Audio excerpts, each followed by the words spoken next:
Hello there, and welcome to the Prepping 101 course here at the Bug Out location. Before we get into the course and everything, I wanted to let you know a little bit about why we put this together. The Prepping 101 course is set up for people that are just getting into preparedness. So if you've been doing this for a little while, there might be some things in here that you already know, so you can just skip those. But I wanted to make sure that this is put together, that if somebody from day one that has no idea about preparedness gets in here, they're going to get all the information they need. The main reason for this course is to take that uncertainty and that overwhelm out of preparedness.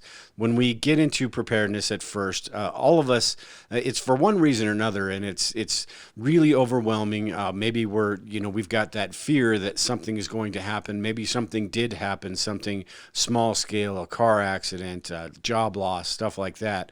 Or maybe it's something that's on the news, and we really get this feeling that we need to start doing something to become better prepared. And it can be overwhelming at first. It can seem like we've got to do everything right away, right now, and if we don't, then something's going to happen, and we're going to be hosed. But that's the wrong way to go about it, because we don't want to put ourselves in debt trying to become better prepared. And everybody has a different budget, so it's going to be a different time frame for everybody. Just remember that becoming prepared doesn't happen overnight. And honestly, you're probably more prepared than you thought you were at the very beginning. If you do an inventory of your supplies and start looking at all the stuff that you actually do have, you'll probably find that you're actually off on the right foot. And then as you're doing this for a while, let's say you stay consistent with it for a year, you'll look back and you'll see that, hey, I'm actually more prepared than I actually thought I was going to be at this point in time. Now, when it comes to becoming better prepared, it's really up to you how you choose to do it. A lot of times when you think of preppers or you research prepping, it's all about the large scale stuff, right? The EMPs, the worldwide infrastructure just collapsing, the nuclear bombs, stuff like that. And honestly, anybody that's been doing this for a little while understands that a lot of that smaller stuff is even more important. Those natural disasters, those personal doomsdays, a job loss, being able to get through a month or two on a limited budget and being able to have that food storage and stuff to fall back on is just as important to be prepared for, and sometimes more important than these large scale situations that possibly may not happen, or it could be 10, 20 years before something like that does happen, where a natural disaster, winter storms, stuff like that are more likely to affect you on an at-home type basis, you and your family. So preparedness, it's important to have a well-rounded preparedness plan, and I'm going to go through the 6 areas of preparedness here, and we're going to dig deeper into those in this course. But it's important to have a well-rounded preparedness plan, because you don't want to have, say, 6 months worth of food storage and then mark that off, check, I've got my food storage done.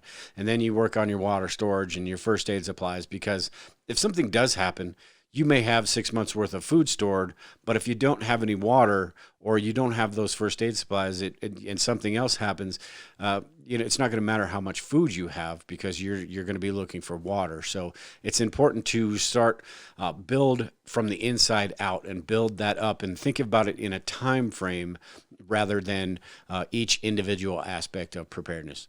So let's go through what these 6 areas of preparedness are real quick, and then I'll let you jump into the actual courses here. But the first one is food storage, and this is a pretty obvious one. This is what preppers are kind of known for, is storing a whole bunch of food. But it doesn't have to be right off the bat, hey, I need 6 months of food storage, so I need to figure out how to get all this right now. What you do is just, at the grocery store, maybe you buy a little bit extra here, a little bit extra there, start getting stuff with longer shelf lives. And as you learn about this stuff, you get better. You start to learn more about everything, and you can make better decisions, basically, as you move along. So just start out by maybe a week or two. Make sure you have enough food for a week or two, and then build that up. Now, the second one here is water storage, and this one's a little bit more complicated depending on your storage space. It's really tough to store a lot of water. The average is that a person needs 1 1 gallon of water per day, and that's per person in your household. So if you're talking about storing enough water for a month, that can be a pretty big challenge. So we need to learn more about water storage and water safety and water filtration to figure out how we can kind of fit everything into our preparedness plan, because being able to store 1,000 gallons of water is not really feasible. So you've got to figure out what your different options are. The next one here is shelter. And this, anything that protects you from the elements is shelter. Your home is shelter. Your clothing is shelter. Wearing a pair of gloves is shelter. So protecting yourself from the elements is one of those keys to survival that we've got here on the website. But shelter is also about not just protecting yourself, but protecting the supplies you have as well. Making sure that they're not going to get ruined. Making sure that somebody's not going to come over and take them from you. So shelter is one of the key aspects of preparedness and just survival in general. We all have homes, right? The next one is sanitation, and sanitation sometimes gets overlooked because we've got so many other things going on. We don't think about cleaning and stuff like that. But honestly, with cleaning, there's so many different viruses and stuff like that. Even personal hygiene, all of that stuff really matters, because when a situation is already bad, we don't want to make it worse by getting sick, or having the counters all dirty, maybe salmonella or food poisoning, stuff like that. So sanitation is a huge part of preparedness that sometimes gets overlooked. Doesn't mean you have to take a shower every day, and there are alternatives to it. But it is very important to maintain that sanitation. Something's going on for a couple months. How are you going to deal with the trash issue? You can have a bunch of trash piling up in the backyard, and what kind of issues are those going to cause? So sanitation is a huge one. The next one is security, and this is personal security as well as protecting all of the stuff that you've bought. All of the supplies and all the money that you've spent on preparedness. If you've been doing this for a few years, you've probably amassed quite a bit of stuff, and you want to make sure that stuff is, like I said, not spoiled. It's still going to be good.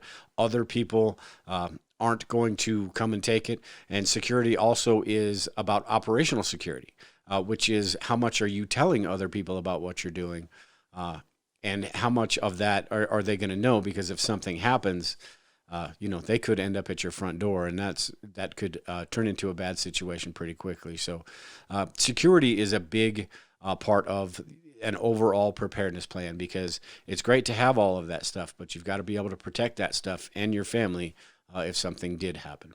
And the final one here is first aid. And just because this is the final one doesn't mean it's the least important.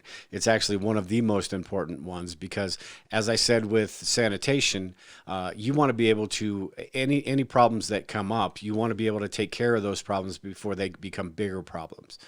With first aid, learning about these different first aid techniques and stuff can also save you a little bit of money now. Whereas, maybe before you would have gone to the doctor for something minor. Now that you have a little bit more first aid knowledge, maybe you don't have to take that doctor's trip. Now, that's not to say that everything can be done at home. There are certainly times when going to the doctor is absolutely necessary. So I'm not trying to say that you can just forego the doctor. It's just for that minor stuff. But there may be times in a bad situation where the grid is down or hospitals aren't available.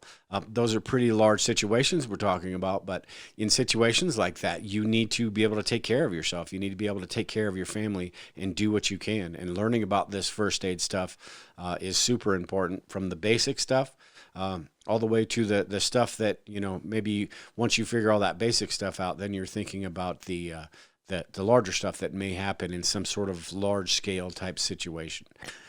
But we do have our first aid course here at the Academy as well that goes into a lot of that stuff. Like I said, if you're just getting into this preparedness, make sure you go through all of the videos here. If you've been doing this for a while, there may be some that are useful, maybe some that aren't. Maybe a little refresher for you. If you maybe done this for a while, then you stop doing it, and then you're getting back into it. There's something for everyone in here. But with that, if you have any questions or comments, you can always email me. But we will talk to you in the next video.